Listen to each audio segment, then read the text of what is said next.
السلام عليكم ورحمة الله وبركاته. الحمد لله رب العالمين والعاقبة للمتقين ولا عدوان إلا على الظالمين، وأشهد أن لا إله إلا الله وحده لا شريك له، وأشهد أن محمدا عبد الله ورسوله. أما بعد.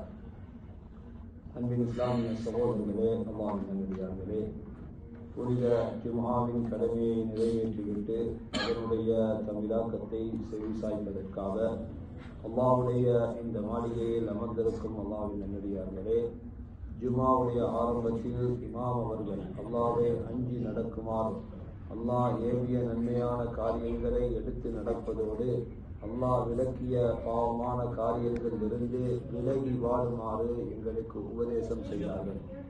அதைத் தொடர்ந்து அன்பின் இஸ்லாமிய சகோதரர்களே, மனிதன் இயல்பாகவே விரும்பக்கூடிய ஒரு அம்சம்தான் மற்றவர்களோடு பேசி தனது பொழுதை போக்குவதை அவன் விரும்பக்கூடியவனாக இருக்கிறான். பேசப்படுபவர்கள் தனது குடும்பத்தவர்களாக இருக்கலாம், அல்லது நண்பர்களாக இருக்கலாம், பேசப்படும் இடம் பொது சபைகளாக இருக்கலாம், அல்லது தனிப்பட்ட அமர்வுகளாக இருக்கலாம். அதே போன்றுதான் தொலைத்தொடர்பு சாதனங்கள் மூலமாகவும் மனிதர்கள் பேசிக்கொண்டிருக்கின்றார்கள். அன்பிற்குரிய சகோதரர்களே, இத்தகைய பேச்சுவார்த்தைகளின் போது பல்வேறு அம்சங்கள் இடம்பெறுவதை நாம் பார்க்கிறோம். சில சமயத்தில் வாக்குவாதங்கள் கூட நடைபெறுகின்றது. பேச்சு முத்தி சமயத்தில் அவர்கள் தர்க்கங்களில் கூட இடம்பெற்று விடுகின்றார்கள். எனவே இவ்வாறு பல்வேறு அமைப்புகளில் மனிதர்களுடைய பேச்சுக்கள் அமைகின்ற காரணத்தினால் இவற்றுக்குரிய மார்க்க ரீதியான ஒழுக்கங்கள் யாது என்பதை நாம் நினைவு கூறுவது மிக பொருத்தமாக இருக்கும். எனவே மனிதன் பேசக்கூடிய நேரத்தில் அவன் பேண வேண்டிய மார்க்க ரீதியான ஒழுக்கங்கள் யாது என்பதை கண்டிப்பாக நாம் அறிந்திருக்க வேண்டும். சகோதரர்களே, இந்த நாவின் மூலமாக ஏற்படக்கூடிய விபரீதங்கள் மிகப்பெரியதாக இருக்கின்றது. எனவே மனிதன் பேசும் வார்த்தைகளை நல்லதாக கெட்டதாக இரண்டு பகுதிகளாக நாம் பிரித்து பார்க்கலாம். சகோதரர்களே, மனிதன் நல்ல வார்த்தையை பேசுகின்ற போது அதன் மூலமாக பல்வேறு நன்மைகளை அவன் அடைந்து கொள்கின்றான். அந்த நல்ல வார்த்தைகள் சமுதாயத்தில் நன்மையும் பலனும் ஏற்படுவதற்கு காரணமாக இருக்கின்றது. உண்மையில் நல்ல வார்த்தைகள் மனித உள்ளங்களை ஒன்று சேர்க்கக்கூடியதாகவும், மனித ஆன்மாவுக்கு ஆறுதல் அளிக்கக்கூடியதாகவும், மனிதனுடைய கோபத்தை போக்கி அவனுக்கு நலவை கொண்டு வரக்கூடியதாகவும், இன்னும் மகிழ்ச்சியை அதிகரிக்கக்கூடியதாக, கோபங்களை துடைத்து எரிந்துவிடக்கூடியதாக, மனிதனுக்கு ஏற்படக்கூடிய தீமைகளை தடுக்கக்கூடியதாக நல்ல வார்த்தைகள் அமைய பெற்றிருக்கின்றது. அன்பிற்குரிய சகோதரர்களே, நல்ல வார்த்தைகளை பேசுவதன் மூலமாக பல்வேறு நனவுக்குரிய வாயில்கள் திறக்கப்படுகின்றன, தீய வாயில்கள் மூடப்படுகின்றது. நல்ல வார்த்தைகள் அழகான அர்த்தத்தை கொண்டதாக இருக்கும். நல்ல வார்த்தைகளின் மூலமாக மனிதனுடைய காதுகளில் நல்ல செய்தி ஏற்படுகின்றது, உள்ளங்களுக்கு மகிழ்ச்சி ஏற்படுகின்றது. அன்பிற்குரிய சகோதரர்களே, யார் வார்த்தைகளை மென்மையாக்கி நல்ல முறையில் பேசக்கூடியவர்களாக இருப்பார்களோ நிச்சயமாக அவர்களுக்கு சுவர்க்கத்தில் மிக உயர்ந்த பதவிகள் இருக்கின்றன. நபி ஸல்லல்லாஹு அலைஹி வஸல்லம் அவர்கள் சொன்னார்கள், சுவனத்தில் சில அறைகள் இருக்கின்றது. அதனுடைய உட்பகுதி வெளிப்பகுதியில் இருந்து பார்த்தால் தெரியக்கூடியதாக இருக்கும், அதனுடைய வெளிப்பகுதி உட்பகுதியிலிருந்து பார்த்தால் தெரியக்கூடியதாக இருக்கும். இத்தகைய சிறப்பு மிகுந்த இந்த வாக்கியத்தை அல்லாஹ் யாருக்காக தயாரித்திருக்கிறான் என்றால், எவர்கள் அழகான முறையில் பேசக்கூடியவர்களாகவும், உணவளிக்கக்கூடியவர்களாகவும், நோன்பு நோட்டக்கூடியவர்களாகவும், மனிதர்கள் தூங்கும் நேரத்தில் தொழுகையில் ஈடுபடக்கூடியவர்களாகவும் இருக்கிறார்களோ அத்தகைய சிறந்த மனிதர்களுக்காக இந்த வாக்கியத்தை அல்லாஹ் ஏற்படுத்தியிருக்கின்றான். அன்பிற்குரிய சகோதரர்களே, மனிதன் பேசும் பேச்சுக்களில் இன்னும் ஒரு பகுதிதான் தீய வார்த்தைகள். அல்லாஹ் என்னை காப்பானாக. சகோதரர்களே, தீய வார்த்தைகள் மனிதனுடைய மரியாதையை போக்கக்கூடியதாக இருக்கின்றது. பல்வேறு பாவங்களை அவன் மீது சுமத்தி விடுகின்றது. மனிதன் குழப்பத்தை ஏற்படுத்துவதற்கு அது காரணமாக அமைந்து வருகின்றது. எனவே தீய வார்த்தை என்பது அதை கேட்பதற்கே அசிங்கமாக இருக்கும். அதனுடைய சப்தமே மனிதனுக்கு வெறுப்பை தரக்கூடியதாக இருக்கும், உள்ளத்திற்கு மிக பாரமானதாக இருக்கும், மனிதனுக்கு குறைவான நன்மையை தரக்கூடியதாக இருக்கும், மனித காதுகளுக்கு வெறுப்பானதாக இருக்கும், மனிதனுடைய சிந்தனைக்கு நோவினையை தரக்கூடியதாக இருக்கும், மனித உணர்வுகளை மாசுபடுத்தக்கூடியதாக, அவனுடைய உள்ளத்தை இறுகச் செய்யக்கூடியதாக, மனிதனுடைய நேசத்தை நாசப்படுத்தக்கூடியதாக, மனித உள்ளங்களை உடைக்கக்கூடியதாக, இப்படி பல்வேறு தீமைகளை கொண்டதுதான் தீய வார்த்தைகள். சகோதரர்களே, மனிதனுக்கு கவலையை தீய வார்த்தைகள் கொண்டு வந்து சேர்க்கின்றது. மனிதர்களுக்கு மத்தியில் கோபத்தை குரோதத்தை ஏற்படுத்துகின்றது. அவர்களுக்கு மத்தியில் ஃபித்னாவை தோற்றுவிடுகின்றது. தீய வார்த்தைகள் மூலமாக மனிதன் பல்வேறு தீமைகளை அடையக்கூடியவனாக இருக்கின்றான். எனவே தீய வார்த்தைகள் மனிதனுடைய சிந்தனையை மாசுபடுத்தி அவனை மடையனாக மாற்றிவிடுகின்றது. மனிதர்களுக்கு மத்தியில் இருக்கக்கூடிய உறவை முறித்து அவர்களுக்கு மத்தியில் இருக்கும் பரஸ்பரத்தை அன்பை எல்லாம் போக்கக்கூடிய மாபெரும் ஆபத்தானதுதான் தீய வார்த்தைகள். அன்பிற்குரிய சகோதரர்களே, ஒரு மனிதன் நல்ல வார்த்தை பேசுபவனாக இருந்தால் அது அவனுடைய புத்தி சுவாதீனத்தை காட்டிக் கொடுக்கக்கூடியதாக இருக்கின்றது. நாவடக்கம் என்பது மனிதன் நல்ல வார்த்தையை பேசுகின்ற போது அவனிடம் அது இருக்கிறது என்பதை காட்டக்கூடியதாக இருக்கின்றது.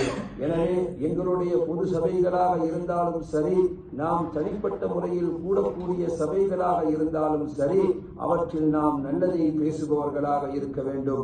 நல்லதை பேசுவதை எமது நாவுக்கு நாம் பழக்கிவிட வேண்டும். சகோதரர்களே, நல்ல அழகான வார்த்தைகள் மூலமாக மக்களுக்கு மத்தியில் பல்வேறு நன்மைகள் தோற்று விடுகிறது என்பதை நாம் பார்த்தோம். எனவே அல்லாஹ் தஆலா அவருடைய அருள் வேதத்தில் மனிதர்கள் பேசக்கூடிய வார்த்தையினால் ஏற்படக்கூடிய தீமையையும் மனிதர்கள் பேசக்கூடிய வார்த்தையினால் ஏற்படக்கூடிய நன்மையையும் எமக்கு விளக்கி சொல்கின்றான். இதோ பின்வரும் குர்ஆன் வசனத்தை பாருங்கள். அல்லாஹ் கூறுகின்றான், வகுல், நபியே சொல்லுங்கள், லிஇபாதி, என் அடியார்களுக்கு சொல்லுங்கள், யகூலுல் லதி ஹிய அஹ்சன், நல்ல வார்த்தையை பேசுமாறு சொல்லுங்கள். இன்ன ஷைத்தான யன்ஸகு பைனஹும், ஷைத்தான் அவர்களுக்கு மத்தியில் குரோதத்தை உருவாக்குகின்றான். இன்ன ஷைத்தான கான லில் இன்சானி அதுவம் முபீனா, ஷைத்தான் மனிதனுக்கு பகிரங்கமான விரோதியாக இருக்கின்றான். மேலும் ஒரு வசனத்தில் அல்லாஹ், இத்ஃபா பில்லதி ஹிய அஹ்சன், அழகிய வார்த்தைகள் மூலமாக பதில் சொல்லுங்கள். ஃபஇதல்லதி பைனக வ பைனஹு அதாவா, அப்படி நீங்கள் பேசுகின்ற போது உங்களுக்கு மத்தியில் இருக்கக்கூடிய குரோதம் கஅன்னஹு வலியுன் ஹமீம், கோபம் கொண்ட இருவரும் கூட நல்ல உற்ற நண்பர்களாக மாறிவிடுவார்கள். காரணம் நல்ல வார்த்தைகள் மூலமாக பதில் சொல்வதாகும். எனவே சகோதரர்களே, வார்த்தைகளில் நல்லதை பேசும் பழக்கமுள்ள மூமின்களாக எம்மை நாம் ஆக்கிக் கொள்வோமாக. அல்லாஹு தஆலா மூமின்களை பற்றி சொல்லும் போது, வஹுது இலா தையிபி மினல் கவுல், நல்ல வார்த்தையை பேசுவதின் பக்கம் அவர்கள் வழிகாட்டப்பட்டிருக்கிறார்கள். வஹுது இலா சிராத்தில் ஹமீத், அவர்கள் அழகான வழியின் பக்கம் அவர்கள் வழிகாட்டப்பட்டிருக்கிறார்கள் என்று மூமின்கள் நல்லதை பேசுவதின் பக்கம் அழைக்கப்பட்டிருப்பதை அல்லாஹ் கூறுகிறான் என்பதை கூறி இமாம் அவர்கள் தங்களுடைய முதலாவது ஹுத்பாவை முடித்தார்கள். இரண்டாவது ஹுத்பாவிலும் அல்லாஹ்வை போற்றி புகழ்ந்து நபி ஸல்லல்லாஹு அலைஹி வஸல்லம் அவர்கள் மீது ஸலவாத்து சொன்ன பிறகு, அன்பிற்குரிய சகோதரர்களே, அல்லாஹ்வை அஞ்சிக் கொள்ளுங்கள், அவனுக்கு கட்டுப்பட்டு வாழுங்கள், அவனுக்கு மாறு செய்யாதீர்கள். இஸ்லாம் எமக்கு கற்றுத்தரக்கூடிய ஒழுக்கங்களை பேணி வாழுங்கள். அதிலும் விசேடமாக பேசுவதற்கு என்று என்ன ஒழுக்கத்தை இஸ்லாம் எமக்கு கற்றுத்தந்திருக்கிறதோ அந்த ஒழுக்கத்தை நாம் கடைபிடிக்க வேண்டும். எவற்றை விலகி வாழுமாறு இஸ்லாம் சொன்னதோ அவற்றை நாம் விலகி வாழ வேண்டும். அல் குர்ஆனில் அல்லாஹ், லா கைர ஃபீ கஸீரின் மின் நஜ்வாஹும், அவர்கள் பேசும் பேச்சில் அநேகமானவற்றில் எந்த நன்மையும் கிடையாது.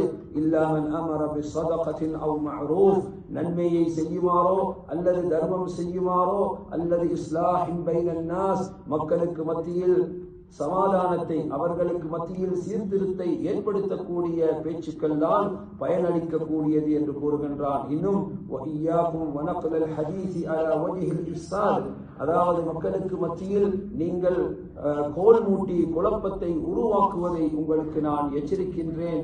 நபி ஸல்லல்லாஹு அலைஹி வஸல்லம் அவர்கள் சொன்னார்கள், லா யத்குலுல் ஜன்னத நம்மாம், கோல் மூட்டி திரிபவன் சுவனத்தில் நுழைய மாட்டான் என்று சொன்னார்கள். அன்பிற்குரிய சகோதரர்களே, நாம் விலகி வாழ வேண்டிய அம்சங்களில் ஒன்றுதான் வார்த்தை ரீதியாக மக்களோடு நாம் தர்க்கத்தில் ஈடுபடுவதை நாம் விட்டுவிட வேண்டும். தர்க்கம் மக்களுக்கு மத்தியில் கோபத்தையும் குழப்பத்தையும் உண்டாக்குகின்றது. நபி ஸல்லல்லாஹு அலைஹி வஸல்லம் அவர்கள் சொன்னார்கள், சுவனத்தினுடைய கீழ் பகுதியில் ஒரு மாளிகையை பெற்றுத் தருவதற்கு நாம் பொறுப்பேற்கின்றேன். யார் தர்க்கத்தை விட்டு விடுவாரோ, அவர் உண்மையாளராக இருந்தாலும் கூட தர்க்கத்தை விட்டு விடுபவருக்கு நான் சுவனத்தின் அடித்தளத்தில் ஒரு மாளிகையை தருவதற்கு நான் பொறுப்பேற்கிறேன் என்று சொன்னார்கள். எனவே சகோதரர்களே, நல்ல பண்புகளை கொண்ட மூமின்களாக, நல்ல வார்த்தைகளை கொண்ட மூமின்களாக என்னை நாம் ஆக்கிக் கொள்ள வேண்டும். மூமின்களை பற்றி சொல்லும் போது நபி அவர்கள், ஒரு மூமினான மனிதன் மற்றவர்களை குறை கூறுபவனாகவோ அல்லது சாபமிடுபவனாகவோ அல்லது கெட்ட வார்த்தைகளை பேசுபவனாகவோ தீய முறையில் நடந்து கொள்பவனாகவோ இருக்க மாட்டான். இதுதான் மூமினுடைய பண்பு என்று சொன்னார்கள்.